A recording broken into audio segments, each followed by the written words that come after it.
इस्लामाबाद की कायद-ए-आज़म यूनिवर्सिटी के बाहर कुछ हट्स में मनशियात फ़रोख्त होती हैं। बाज़ हट्स मालिकान मनशियात बेचने में मुलव्वस हैं।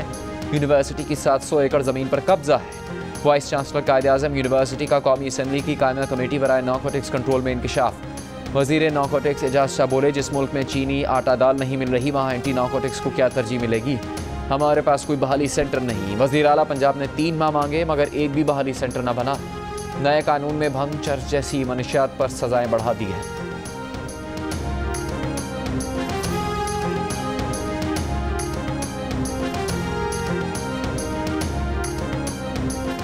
सिंध हुकूमत ने नवंबर तक गंदम रिलीज नहीं की तो आटे की कीमत में मजीद इजाफा होगा। गवर्नर सिंध इमरान इस्माइल ने खबरदार कर दिया। आवाम को महंगा आटा मिलने की जिम्मेदार सिंध हुकूमत को करार देते हुए कहा कि खैबर पख्तूनख्वा और पंजाब में आटा सस्ता और सिंध में महंगा है। सिंध हुकूमत फौरी आटा रिलीज़ करे। सूबाई वज़ीर खुराक मुकेश चावला ने गवर्नर को हक़ाइक़ से लाइल्म करार दे दिया। कहा, परसों से गंदम रिलीज़ करने का फैसला पहले ही हो चुका। पंजाब में सब्सिडी के बावजूद आटा सिंध से महंगा है।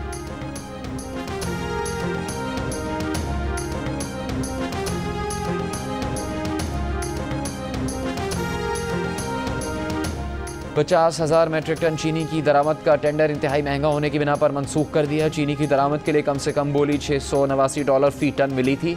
$689 फ़ी टन के हिसाब से चीनी बंदरगाह पर 117 रुपये किलो में पड़ती। यूटिलिटी स्टोर्स पहुँचाने के अखराजात मिलाकर ये चीनी तकरीबन 130 रुपये किलो पड़ती। हुकूमत ने चीनी की खुर्दा कीमत 89 रुपये 75 पैसे किलो मुकर्रर कर रखी है। पिछली बार दरामद करदा चीनी यूटिलिटी स्टोर्स को 123 रुपये किलो में पड़ी थी।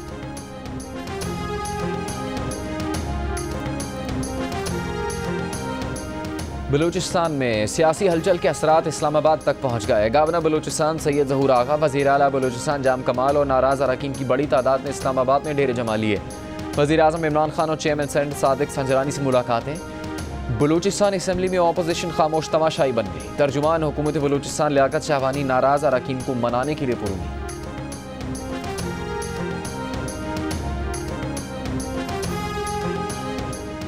इस्लामाबाद हाई कोर्ट में एवनफील्ड रेफरेंस में मरीम नवाज़ और कैप्टन रिटायर्ड सफदर की मरकज़ी अपीलों पर समात। मरीम नवाज़ के वकील इरफान कादिर एडवोकेट ने दलाइल दिए कि इस केस में बहुत शकूक व शबाहत हैं जिनका फ़ायदा मुलजिम को जाता है। ये वो केस है जिसमें कोई शवाहिद मौजूद नहीं। केस में कानूनी तरीक़ेकार पर अमल दरामद नहीं किया गया। एहतसाब अदालत के पास ये केस सुनने का इख्तियार ही नहीं था। अदालत को इंसाफ के लिए इस केस में मदाखलत करनी चाहिए। अदालत ने रिमार्क्स दिए कि देखना है रिकॉर्ड पर क्या है और प्रोसिक्यूशन ने क्या साबित किया।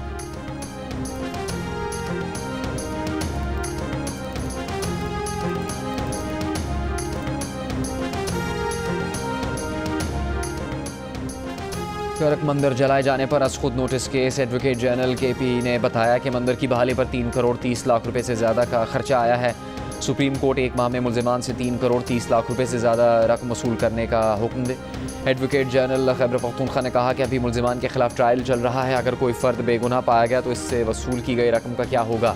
चीफ जस्टिस ने रिमार्क्स दिए कि एडवोकेट जनरल साहब सोच समझ कर बात करें। यह अदालत का हुक्म है। जब मुल्जिमान में 3 करोड़ 30 लाख रुपए बराबर तकसीम होंगे तो सबका दिमाग ठिकाने आ जाएगा।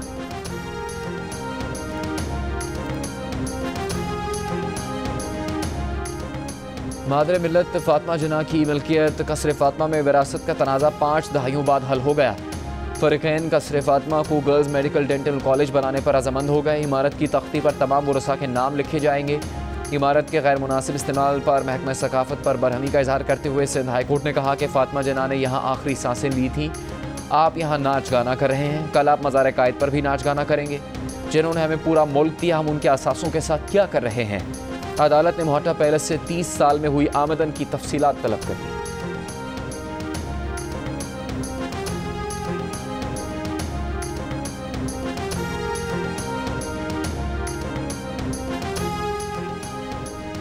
ईद मिलादुन्नबी सल्लल्लाहु अलैहि वसल्लम की आमद पर बनी गाला में वज़ीर आज़म इमरान खान की रहायशगाह को सजा दिया गया। घर के बाहर बरकी कुमकुमों से भी आराइश।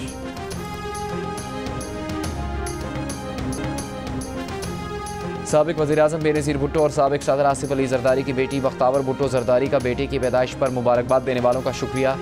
कहा, बेटी की पैदाइश 8 नवंबर को होनी थी लेकिन 10 अक्टूबर को दुनिया में आकर इसने हम सबको हैरान कर दिया।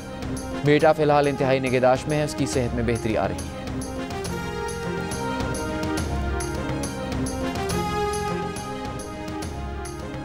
गवर्नर पंजाब चौधरी मोहम्मद सरवर का ब्रसल्स का 3 रोज़ा दौरा। यूरोपियन पार्लियामेंट के अरकान और स्टैंडिंग कमेटीज़ के सरबराहान से मुलाकातें की। गवर्नर पंजाब ने यूरोपियन अरकान पार्लियामेंट को यकीन दिलाया कि पाकिस्तान GSP+ से मशरूत इंसानी हकूक़ के 27 कन्वेंशन पर अमल दरामद करेगा। GSP+ के हवाले से पाकिस्तान के मौक़िफ़ से आगाह किया और उम्मीद जाहिर की कि यूरोपियन कमीशन पाकिस्तान मुखालिफ GSP+ करारदाद पर इस्लामाबाद के मौक़िफ़ को अहमियत देगा।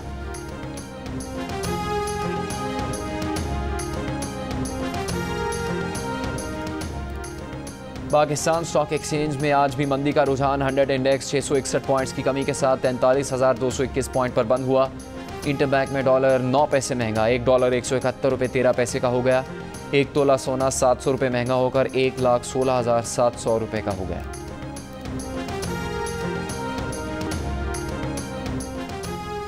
वज़ीर-ए-आज़म ने कौमी मौसमियाती तब्दीली और वाइल्ड लाइफ पॉलिसी 2021 की मंजूरी दे दी। मांगला हिल्स में खुसूसी जोन को चीते के तहफ़्फ़ुज़ का इलाका करार दिया जाएगा।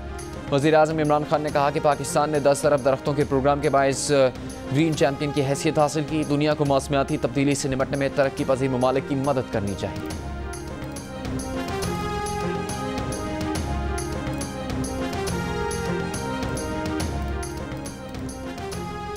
एशियाई तरक्याती बैंक ने तरक्की पजीर ममालिक के लिए मौसमी तब्दीलियों के असरात से निपटने के लिए फाइनेंसिंग $100 अरब तक बढ़ा दी।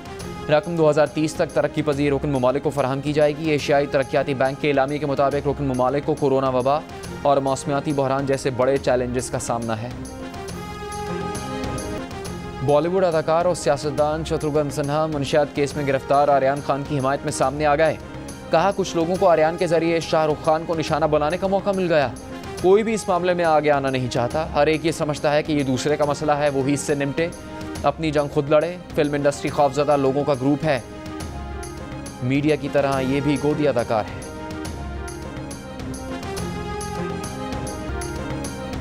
आवाज के राजकुमार, अदाकारों से बड़े सुपरस्टार किशोर कुमार के सुपरहिट गाने फैंस के लिए आज भी सदाबहार। लाहौर के गजाफी स्टेडियम में नेशनल T20 कप का फैसला कुन मार्का जारी। दिफाई चैंपियन खैबर पख्तूनख्वा और सेंट्रल पंजाब की टीम्स मद्दे मुकाबले।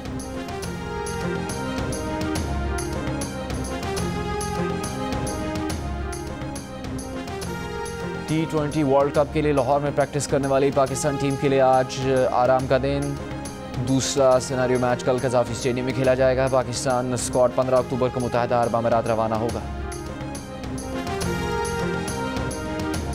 गोल पर गोल World Cup football qualifier match में रोनाल्डो की शानदार हैट्रिक। पुर्तगाल ने लग्जमबर्ग को 5-0 से हरा दिया। ग्रुप आई में बड़ा धचका। इंग्लैंड और हंगरी का मैच 1-1 से बराबर।